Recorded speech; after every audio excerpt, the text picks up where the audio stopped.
기도하겠습니다. 거룩하신 하나님 아버지, 험한 세상 가운데서도 저희들을 지켜주시고 세상이 알지 못하는 귀한 날을 허락하여 주시사 주님의 권능으로 큰 은혜 받게 해주시오니 감사합니다. 사랑의 주님, 저희가 주님의 지체로서 마땅히 감당해야 할 일들을 못하였음과 주님을 섬기는 일에 최선을 다하지 못한 하였음을 고백하오니 저희를 긍휼히 여겨 주옵소서. 거짓이 많은 세상 속에서 진리이신 주님을 바라보지 못하고 불의한 세상에서 신실한 언행으로 일관하지 못한 저희의 삶을 용서하여 주옵소서. 성령의 불로 원치 않는 죄악과 숨은 악을 태우사 저희들을 깨끗하게 하여 주옵소서. 이 시간을 통하여 하나님과 재물을 겸하여 섬길 수 없음을 깨달아 하나님께 영광을 돌리며 사는 복된 삶으로 이끌어 주옵소서. 영원히 우리와 함께 하시는 예수 그리스도의 이름으로 기도드립니다.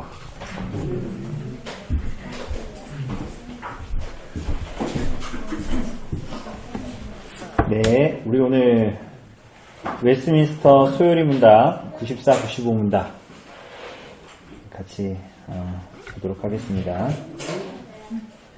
예, 우리 94, 95예요. 94, 95. 그래서 우리가 지금 은혜의 수단 말씀 성례 기도 이렇게 하고 있는데 94 문답은 그러니까 세례가 뭐냐, 세례가 무엇이냐 이런 얘기를 하는 거고요. 95 문답은 그러면 세례의 대상이 누구냐 뭐 이거를 이제 가르치는 겁니다. 우리 한번 94 문답을 한번 해보도록 합시다.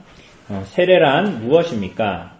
세례는 성부와 성자와 성령의 이름으로 물을 주시는 성령의 우리가 그리스도에 대해서 그쳐진 것과 은혜의 언약의 은혜에 참여한 것 그리고 우리가 주님의 소유가 되게 되는 우리의 은혜를 주시라고 인식합니다.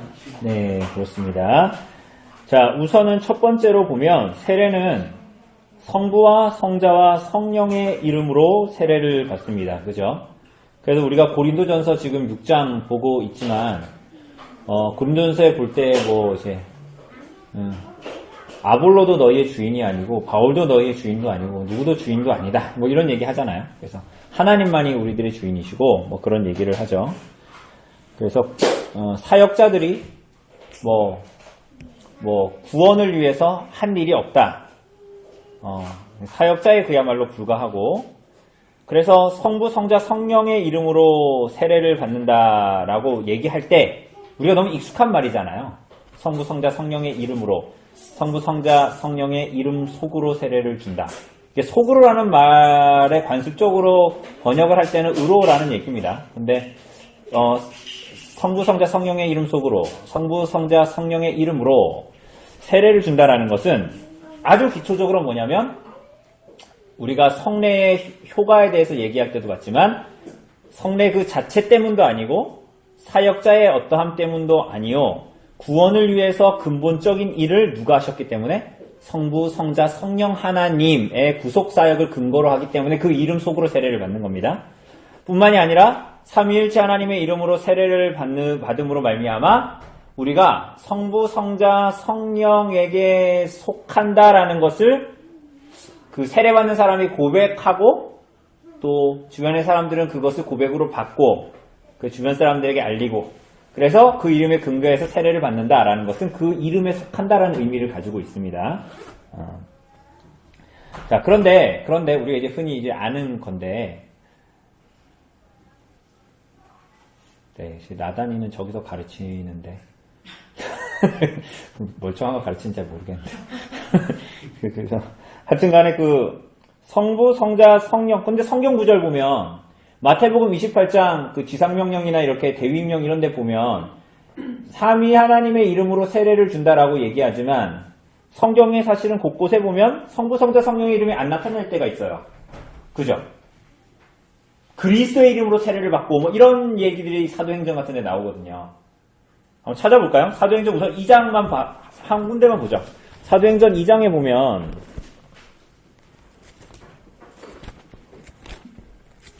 사도행전 2장 38절에 보면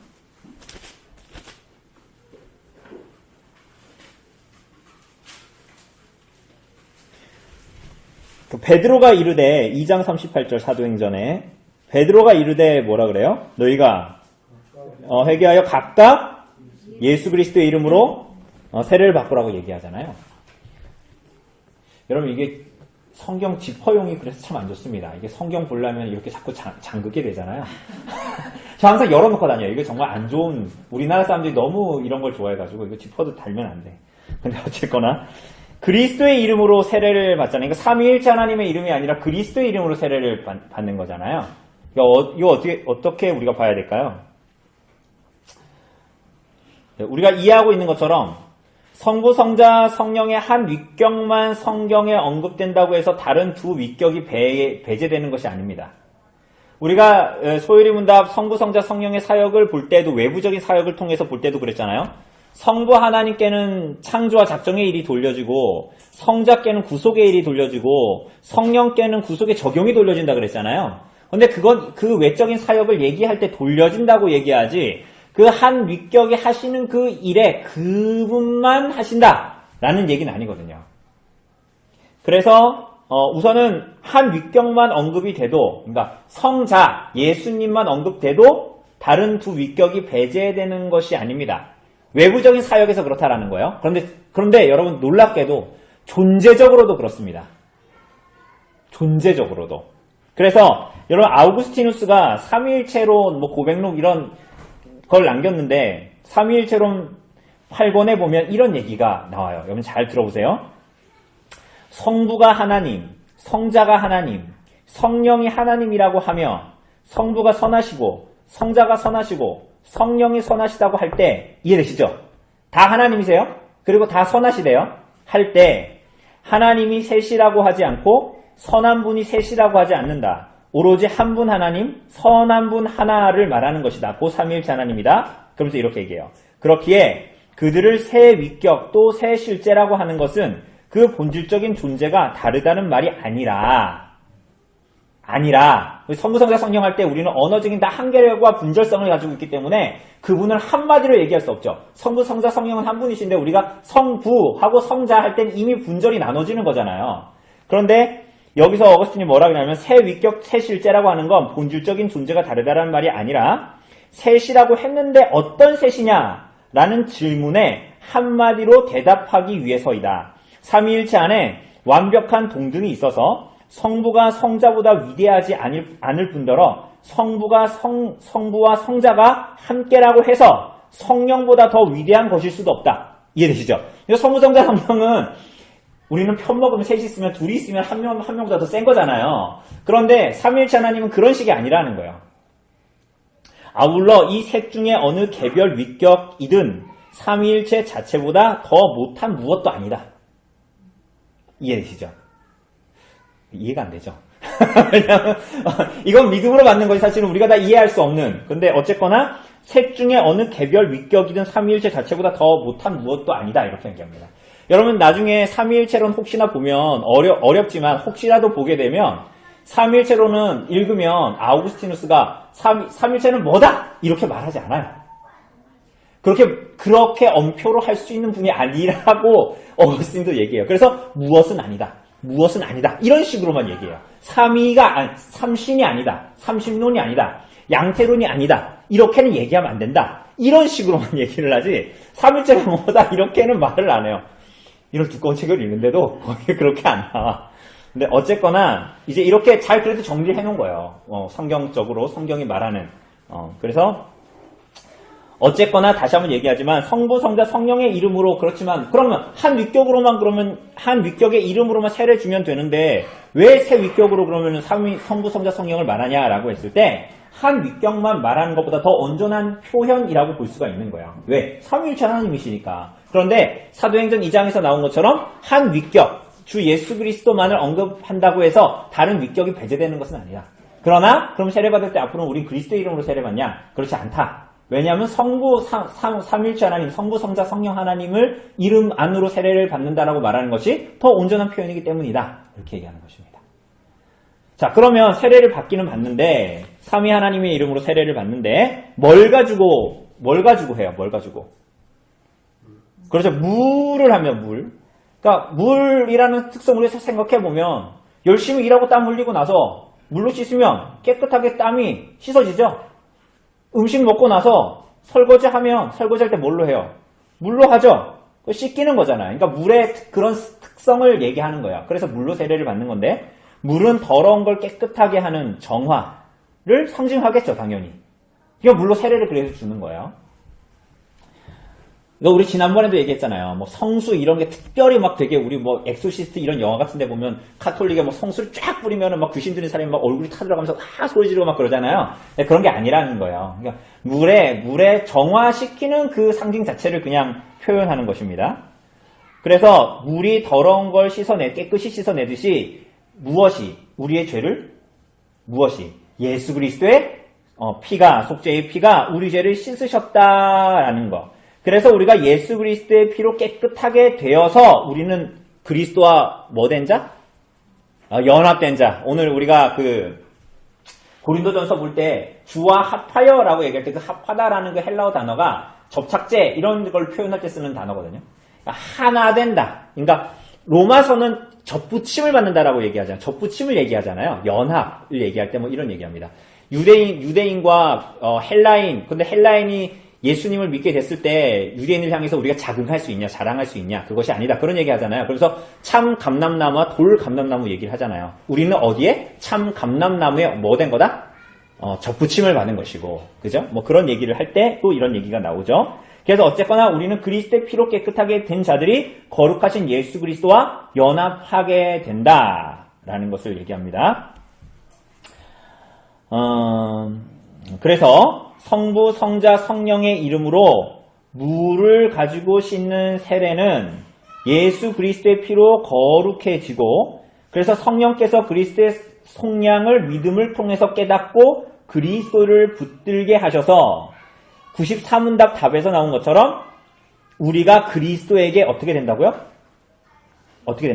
접붙여진다 이렇게 얘기하죠. 접붙여진다. 연합된다. 그래서 이 사실을 상징하고 인쳐주는 것이다. 그리고 이렇게 그리스도에게 접붙임을 받은 자들, 그러니까 이런 걸 얘기할 때 여러분과 저는 접붙임을 받을 만한 자격이 안 되는 자들이잖아요. 그죠? 빛은 어둠과 함께 할 수 없고 의인은 악인과 함께 할 수 없는데 거룩하신 하나님과 우리가 창조주와 피조물이 어떻게 연합될 수 있습니까? 그죠?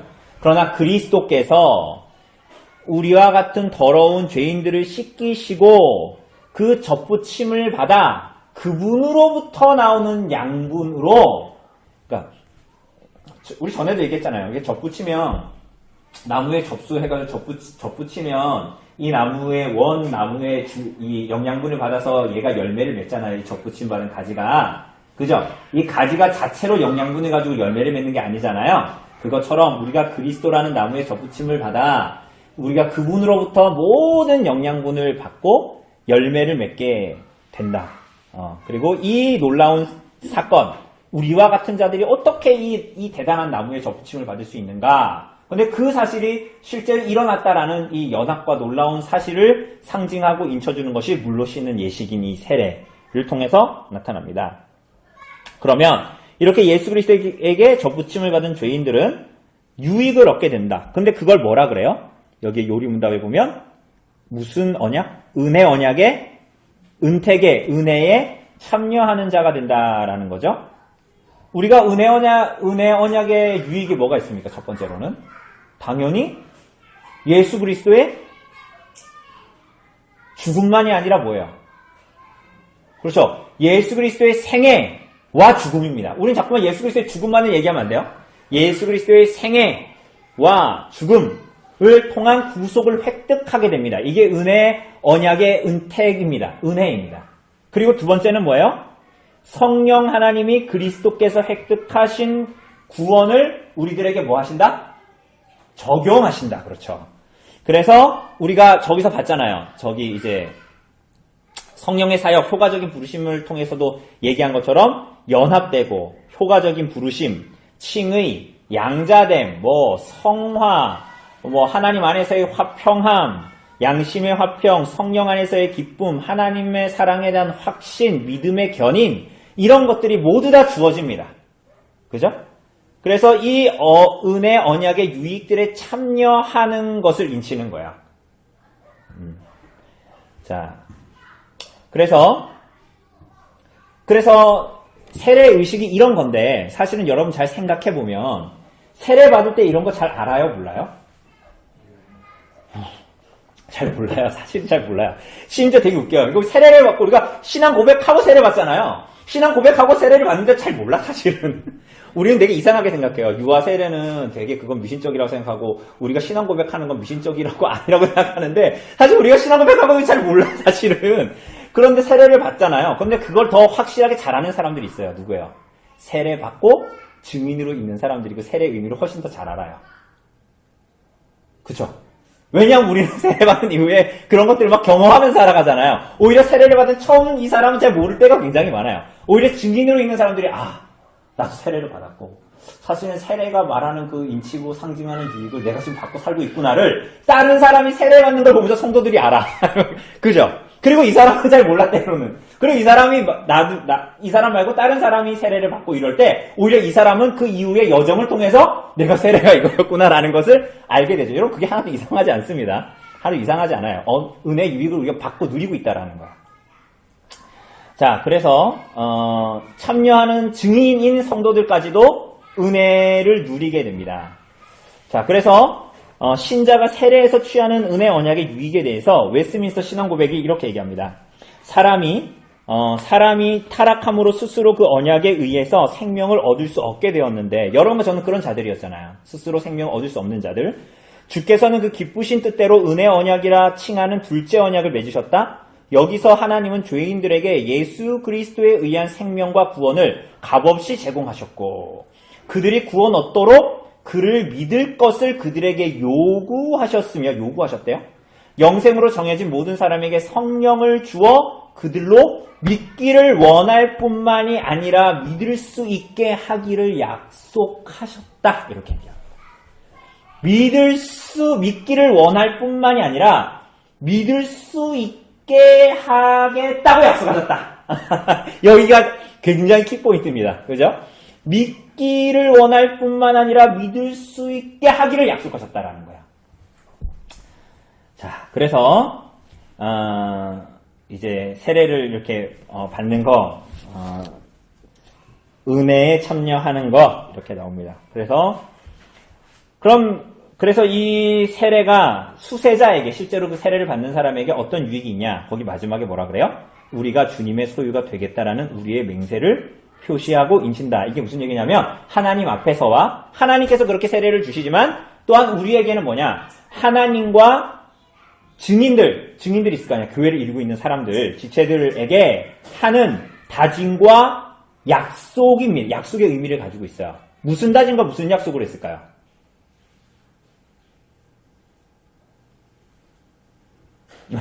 세례에 걸맞는 존재로 살아가겠다. 몸으로 살아가겠다. 여러분, 언약 회원문 다 갖고 계시죠? 어딘지 잘 모르죠? 어딘지 잘 모르면 안 돼요. 책상머리에 딱 붙여놓으세요. 여러분, 그게 우리가 하나님 앞에 언약한 것과 다른 내용, 그거 훨씬 더 구체적으로 만들어 놓은 것이지, 그것과 주요한 내용이 다르지가 않습니다. 그래서 이 세례를 받는 사람은 세례식이 거행될 때 교회의 회원으로 들어가서 권한과 책임을 다하겠다라고 다짐하는 거야. 근데 이렇게 말하니까 되게 이상하죠. 사실은 이것이 하나도 안 이상한 것이, 로마서 6장 같은 데 보면 세례받는 사람이 새 생명 가운데서 행한다. 갈라디아서 같은, 에베소서 같은 데 보면 세례받은 사람들은 다 그리스도로 옷 입은 사람들이기 때문에, 왜냐면 그리스도로 고백해서 세례받는 거잖아요. 그리스도로 옷 입은 사람이기 때문에 그에 걸맞는 삶을 살아야 한다. 그걸 에베소서 4장 같은 데 뭐라 그래요? 옛사람을 벗어버리고 새 사람을 입는다. 이렇게 표현하는 거예요, 다. 그러니까 이게 하나 또 다른 얘기들이 아니에요. 똑같은 얘기들을 표현하고 있는 거예요. 그래서 웨스트민스터 대요리 문답 165문답 세례에서는 뭐라고 얘기하냐면 이로써 세례받는 당사자들은 엄숙히 보이는 교회에 가입하게 되고 전적으로 오직 주께만 속한다고 공개적으로 고백하는 서약에 들어갑니다. 이렇게 얘기합니다. 세례는 수세자가 세례받는 사람이 교회에 엄숙하게 서약하고 가입하는 것입니다. 그래서 세례는 전적으로 오직 주께만 속한다고 공개적으로 고백하고 거취와 태도에 대한 고백을 하고 어디에요? 보이는 교회 앞에서. 보이는 교회 앞에서. 그리고 우리의 맹세를 표시하고 인친다. 이렇게 얘기합니다. 매우 중요한 거예요. 교회가 매우 중요해요. 그래서. 그러니까 우리가 마치 교회 없는 것처럼 오늘 고린도전서 말씀처럼 마치 교회 없는 것처럼 존재할 수 있다고 생각하면 안 됩니다.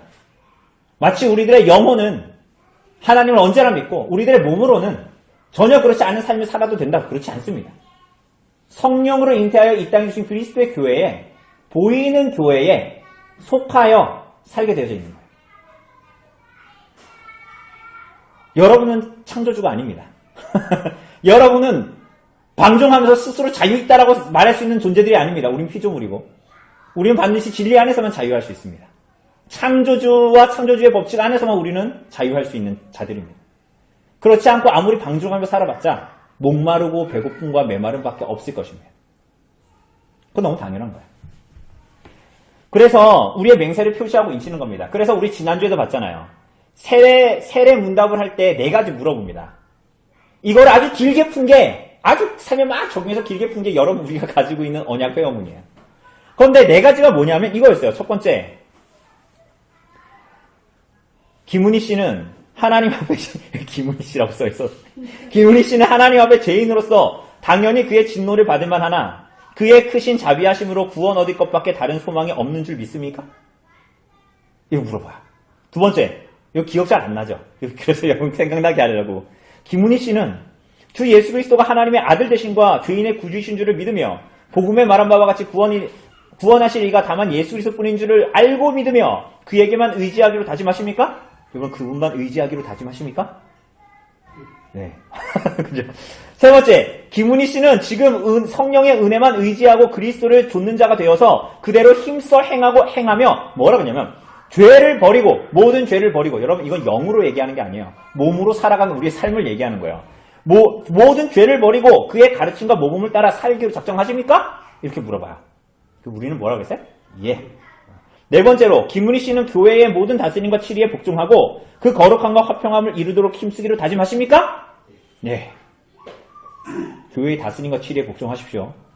그래서 다짐하십니까? 그러니까 예 하고 하는 거야. 이게 뭐냐면 하나님 앞에서 우리들의 신앙을 고백할 뿐만이 아니라 보이는 교회 앞에 우리들의 신앙을 고백하고 증인 앞에서 하나님 앞에 서약하고 맹세하는 것입니다.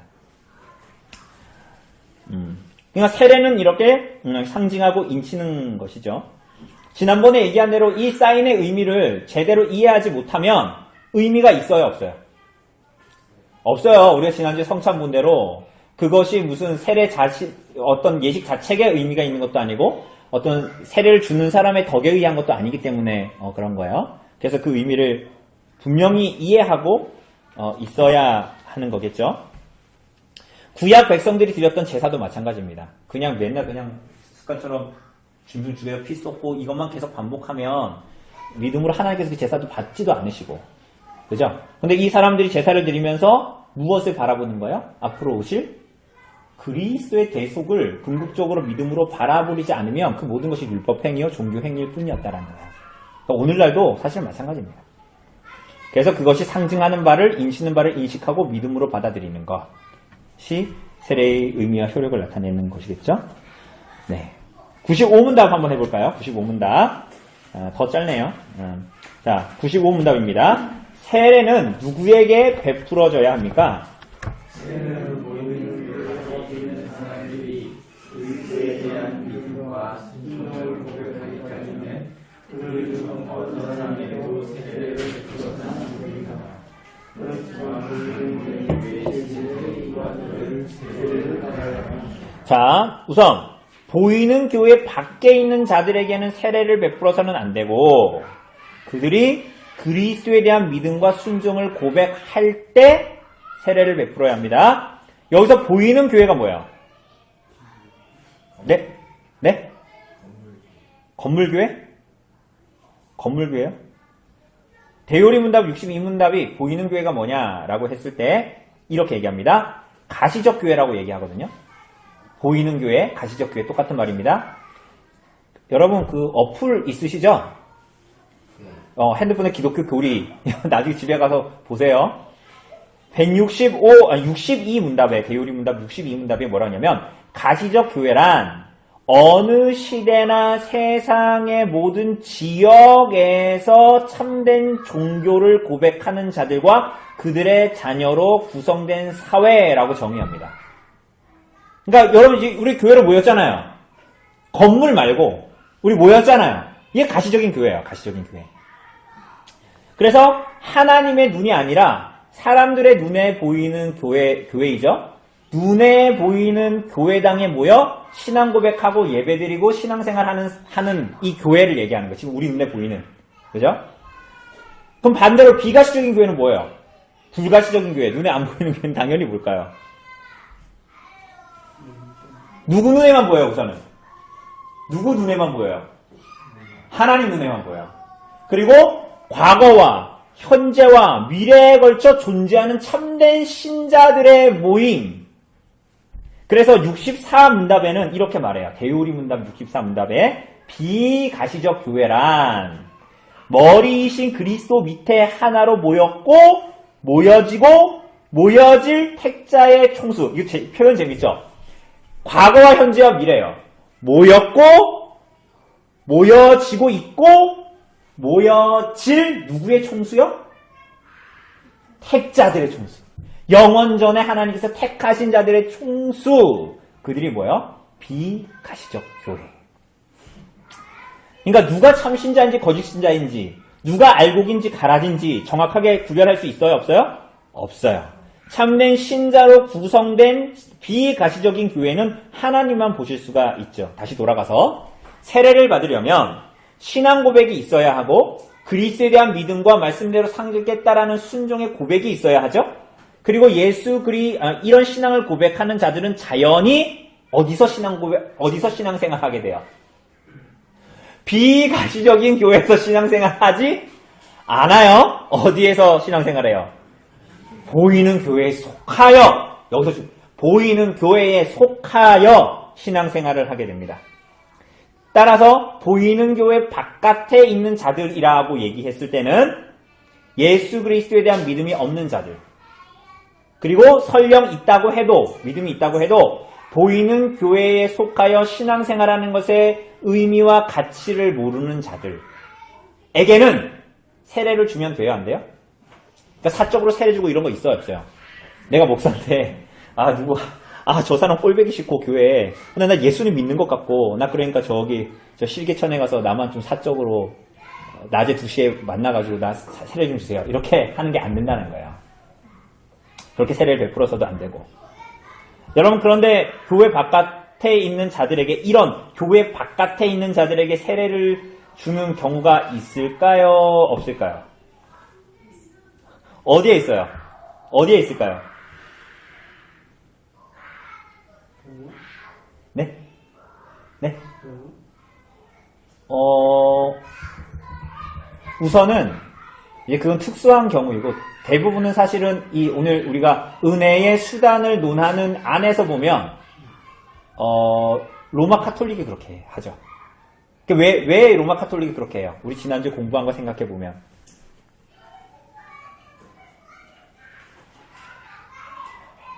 능력 자체가, 효력 자체가, 덕 자체가 어디에 있어요? 그 세례 행위 자체에 있거든요.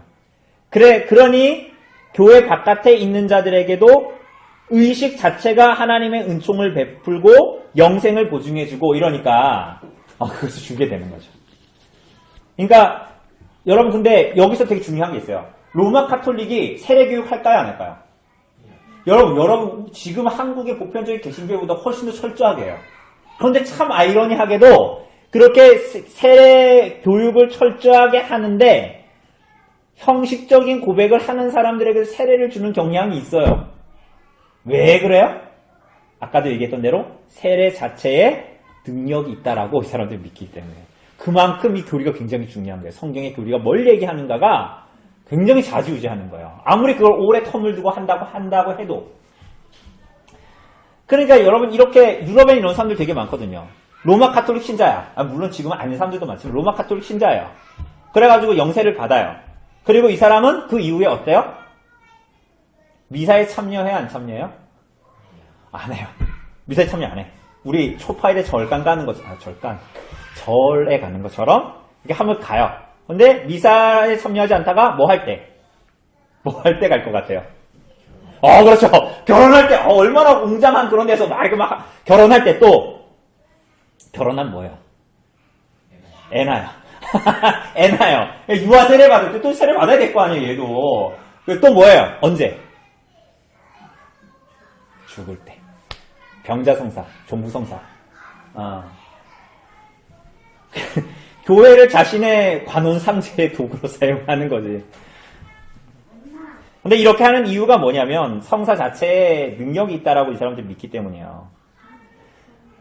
그런데 여러분 굉장히 재밌는 것이 개신교가 로마 카톨릭의 행정적인 부패와 교리의 부패 때문에 개혁하고 나왔잖아요. 물론 개혁해서 우린 작은 집 차리겠다, 분점 차리겠다 이래서 나온 거 아니죠? 원래 카톨릭을 개혁하려고 했던 거예요.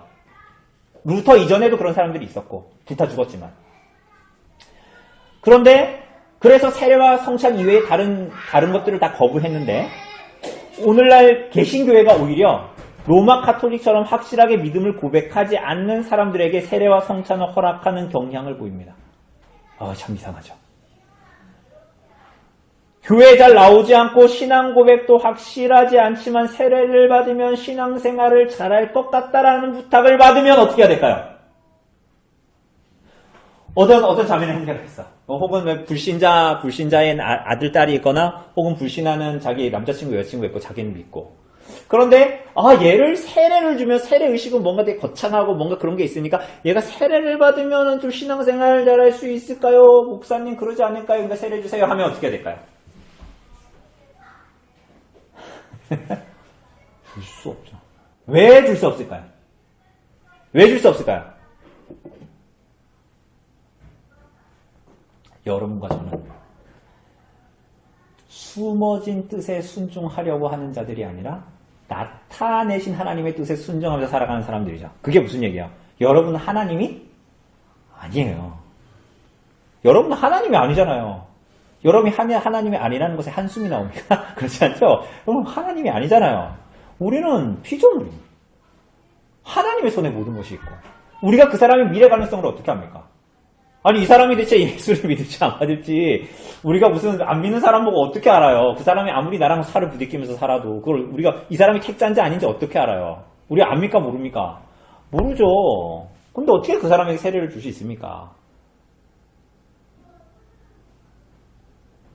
우리 교회가 약 5, 6년 후에는 여러 가지 면에서 독립을 해야 되는데 그러면 조직교회를 이루려면 당회가 있어야 되고 장로가 있으려면 25명 최소한 세례교인이 있어야 하는데 우리 세례교인을 만들기 위해서 그럼 열심히 세례를 줘볼까요? 그러니까 그러면 안 된다는 얘기예요. 그럴 수 없다는 얘기예요. 그렇게 교회를 만든다고 해도 교회가 아닌 거겠죠. 자, 그래서 그 미래 가능성을 근거로 세례를 줄 수 없다는 거예요. 최소한 뭐예요? 최소한 기현 형제한테 세례를 준다. 그럼 기현 형제가 저한테 눈을 이렇게 똘망똘망 뜨면서 이렇게 난 정말 진실로 예수님 믿어요. 전 정말 믿는다니까요. 이런 사람은 세례 줄 수 있겠죠? 줘야죠. 그런데 저 사람이 정말 신천지처럼 막 나를 속이려는 마음을 막 숨겼어. 막 숨기면서 막 모든 걸 다 했어. 그러면서 막 고백을 했어. 그 사람한테 세례 줘야 될까요? 말아야 될까요? 어떻게 말아요? 내가 뭐 영안이 있어가지고 저 사람이 거짓말하는지 어떻게 알아요?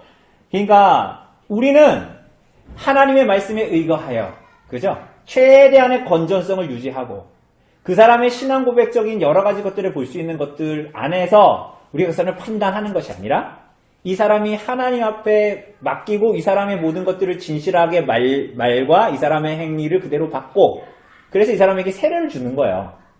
근데 이 사람이 그 이후에 맹세한 대로 안 해.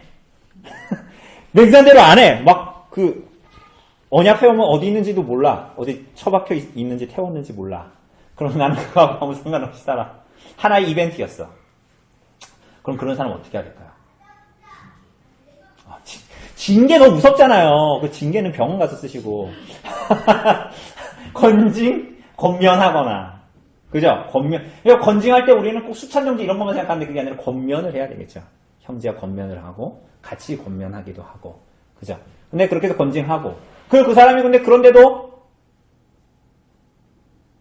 이 사람이 자기가 제 발로 나갔어. 막 그렇게 했어. 그럼 어떻게 해야 돼요? 어떻게 해야 될까요?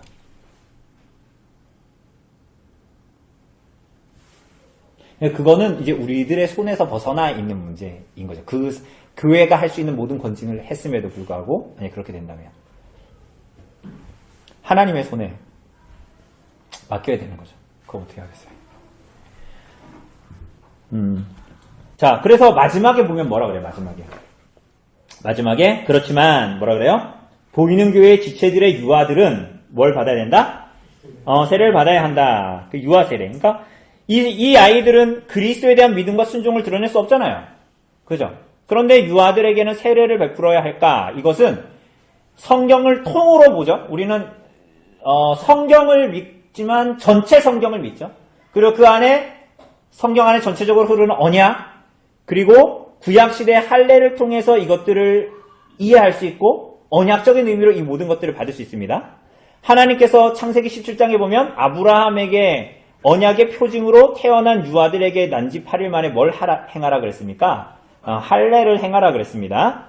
그리고 창세기 17장에 보면 이방 사람에게서 돈 주고 산 이방 사람이라도 돈을 주고 산 자도 할례를 행해야 돼요, 말아야 돼요?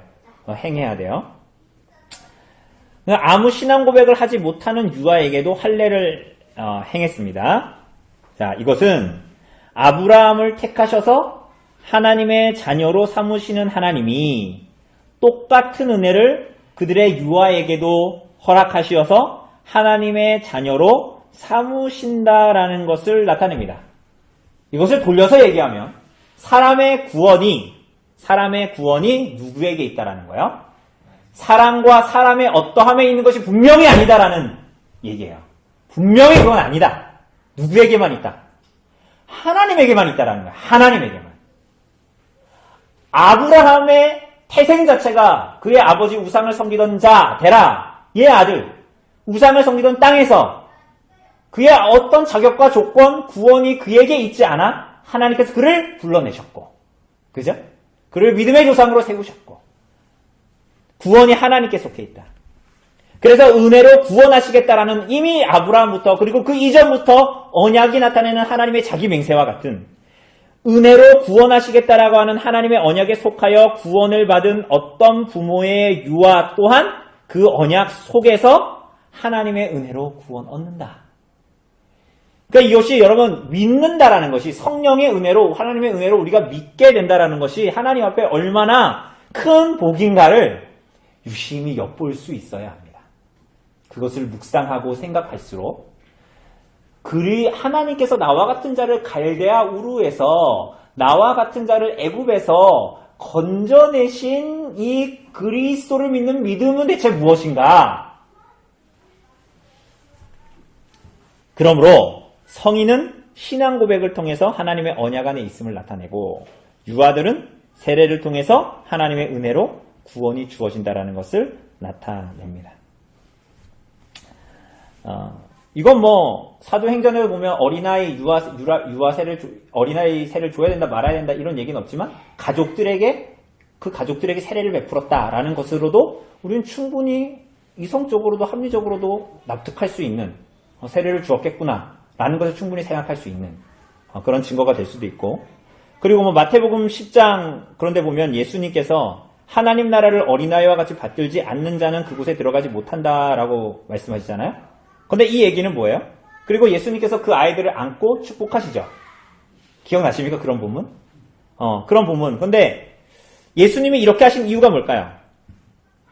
유아들이 예수님에 대한 믿음과 순종을 드러냈기 때문일까요? 기회 아니에요. 아니잖아요.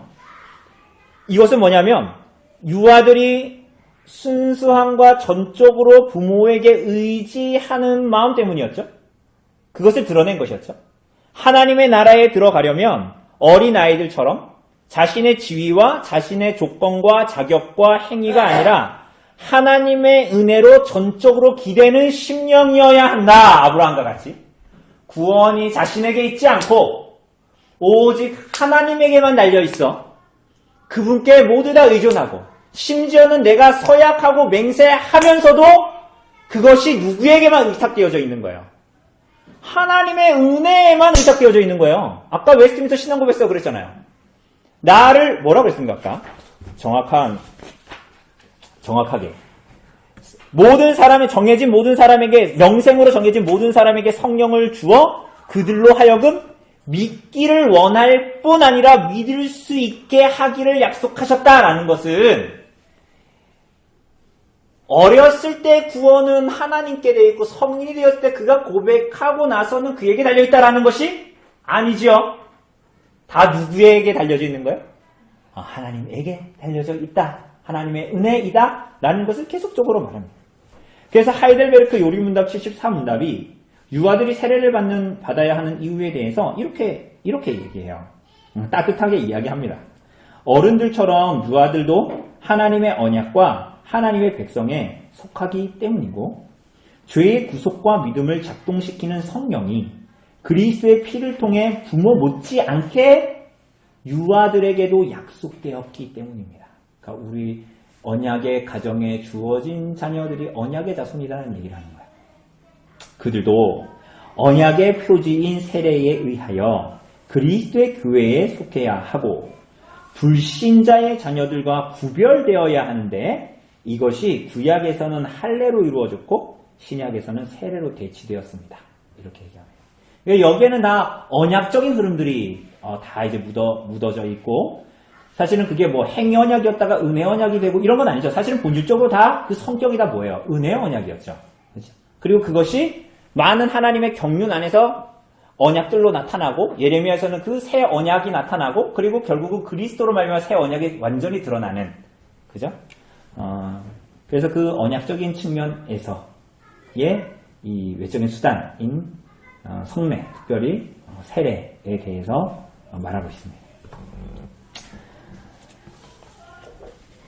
네, 이렇게 해서 우리가 오늘 세례에 대해서 은혜의 수단 세례에 대해서 우리가 봤고 우리가 다음 주에는 성찬에 대한 내용들을 조금 더 다루도록 하겠습니다. 그리고 이제 기도로 넘어가서 주기도에 대한 내용들을 우리가 좀 다루도록 하겠습니다.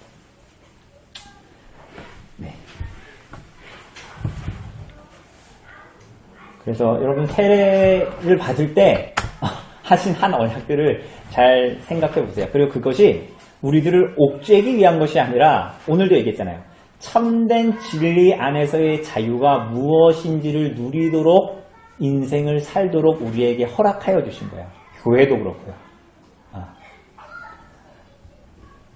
그래서 그렇게 살지 않으면 우리가 되게 진리 안에서의 자유를 누릴 것 같지만 방종하는 인생을 끊임없이 살아갑니다. 그래서 진리 안에 있는 것 같지만 내가 뭔가 하나님 안에서 만족하지 못하는 것 같은 것들을 계속적으로 반복적으로 삶에서 경험하게 되고 물론 그것과도 싸워야 하겠지만 때로는 그러나 우리가 이 참된 진리 안에서의 자유를 누리기 위해서 하나님의 말씀에 순종하며 몸으로 우리 자신을 하나님께 드리고 이러한 삶을 하나님 앞에 살아갈 때 그야말로 내가 열심히 했기 때문에 얻는 기쁨과 즐거움과 복이 아니라 그리스도의 진리 안에서 그분을 사랑하고 그분을 믿고 그분께 순종하게 하는 성령이 우리 안에 계시기 때문에 우리들의 전인으로 하나님 앞에 살아갈 때 약속대로 우리가 하나님 앞에 기뻐하고 즐거움을 누리면서 이 땅을 살아갈 수 있도록 믿음의 인내를 쌓아갈 수 있도록 은혜 언약의 효력들을 성령을 통해서 믿음의 견인까지 경험하며 살아가도록 우리들을 부르신 것입니다. 그리고 그 부름 안에 있고 그리고 그 약속이 조성영 목사의 말이라면 아무런 의미가 없고 수에 칠 가치도 없겠지만 그것이 분명한 성경의 약속이고 삼위 하나님의 약속이라면 내 현상이 그렇지 않을지라도 오히려 하나님만이 훨씬 위대하시고 진실하시기 때문에 그분의 존재와 그분의 말씀만이 우리 안에 이루어질 것이 너무나 명확하기 때문에 믿음의 싸움을 싸울 수 있는 거죠. 견지할 수 있는 거죠. 그 은혜로 여러분과 제가 부름을 받은 것입니다. 밍숭맹숭합니까? 우리들의 삶이 밍숭맹숭하지 않습니다. 해가 뜨고 해가 지고 반복되지만 결코 밍숭맹숭하지 않습니다. 이러한 은혜로 우리가 부름받은 줄 알고 하나님 앞에 은혜의 수단들을 부지런히 사용하고 그렇게 하나님 앞에 나아가길 바랍니다.